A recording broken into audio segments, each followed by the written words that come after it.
Buaya Rizka bukan hal baru lagi di telinga masyarakat Indonesia, terutama bagi warga Kalimantan Timur.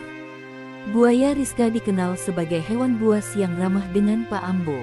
Pak Ambo seringkali memberikan daging ayam pada buaya Rizka, tanpa pernah diserang sekalipun. Pak Ambo juga sering mencium kepala buaya Rizka, tanpa takut kepalanya akan dimakan oleh buaya Rizka. Hal ini menjadi sebuah misteri, mengapa buaya Rizka bisa seperti itu. Panji Petualang pun juga mengakui jika buaya Rizka bukanlah buaya biasa, yang sering ia jumpai selama ini. Karena keanehan ini, mungkinkah buaya Rizka adalah sosok jelmaan?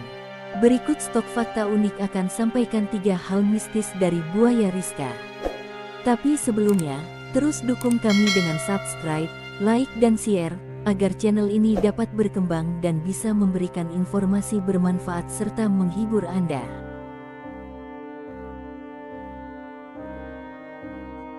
1. Kepercayaan warga Kalimantan Timur. Dilansir dari Radar Mukomuko, warga Kalimantan Timur memiliki kepercayaan terhadap jelmaan buaya. Masyarakat percaya jika jelmaan buaya berasal dari seorang putri kerajaan Kertanegara yang bernama Dayang Sari. Putri Dayang Sari lalu menikah dengan seorang pemuda dari keluarga biasa. Hubungan mereka ditentang oleh raja, sehingga Putri Dayang Sari dan pemuda itu pergi ke dalam hutan dan tersesat.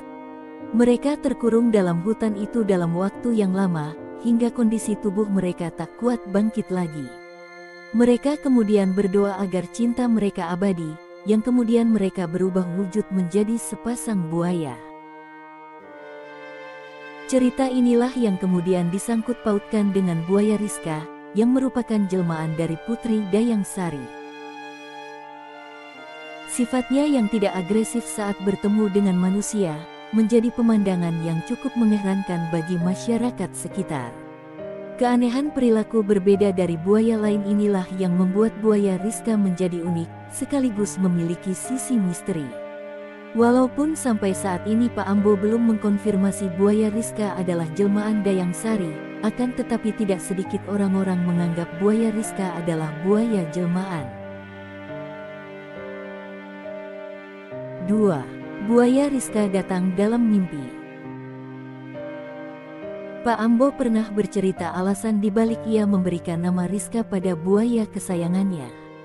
Di luar dari kebenaran jika buaya Rizka berjenis kelamin jantan, tetapi asal mula nama itu datang dari mimpi ibu Pak Ambo. Tak lama Pak Ambo dekat dengan buaya kesayangannya saat pulang nelayan di Sungai Guntung. Suatu ketika pada malam hari, ibu Pak Ambo tidur dan mendapatkan mimpi yang aneh. Ia didatangi sosok buaya yang datang perlahan ke arahnya. Buaya tersebut mengatakan jika ia bernama Rizka. Buaya itu memiliki ciri-ciri yang sama dengan buaya yang dekat dengan Pak Ambo. Sontak hal ini membuat ibu Pak Ambo ketakutan. Ibu Pak Ambo lalu menceritakan mimpi aneh itu pada Pak Ambo, yang kemudian Pak Ambo setuju menamai buaya itu dengan Rizka. 3. Buaya Rizka mengerti bahasa manusia.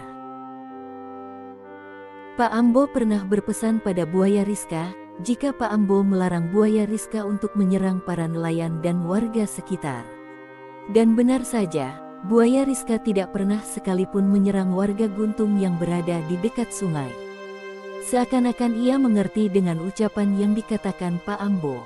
Walaupun sempat mencuat kabar penyerangan buaya Rizka pada warga Guntung, tetapi hal itu terbantahkan dengan adanya bukti buaya lain bernama Ompong, yang sering mondar-mandir di tempat kejadian.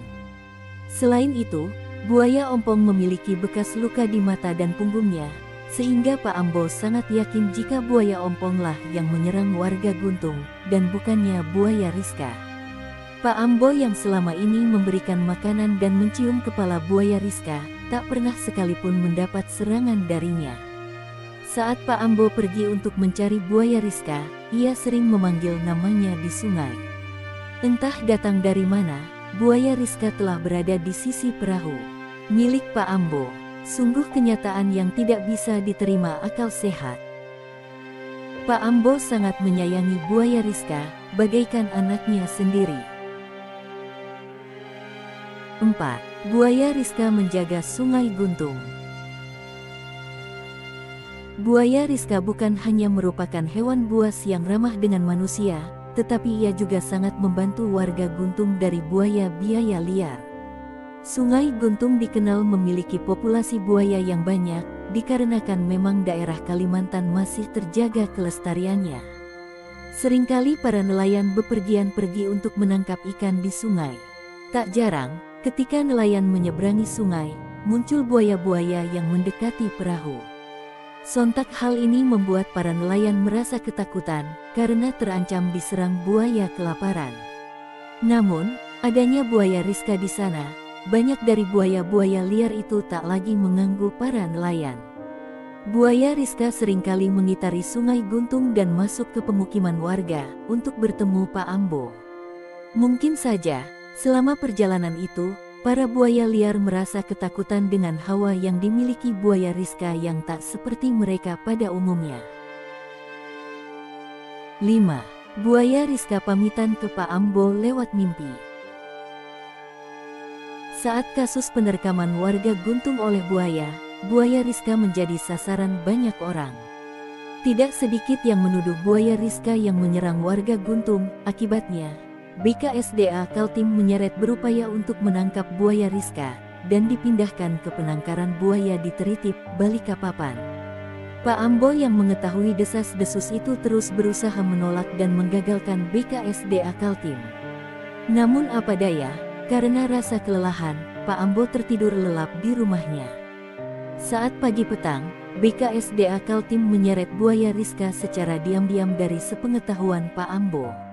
Saat buaya Rizka berhasil ditangkap BKSDA Kaltim, buaya Rizka secara gaib menemui Pak Ambo melalui mimpi. Buaya Rizka mengatakan jika ia berpamitan untuk pergi meninggalkan Pak Ambo.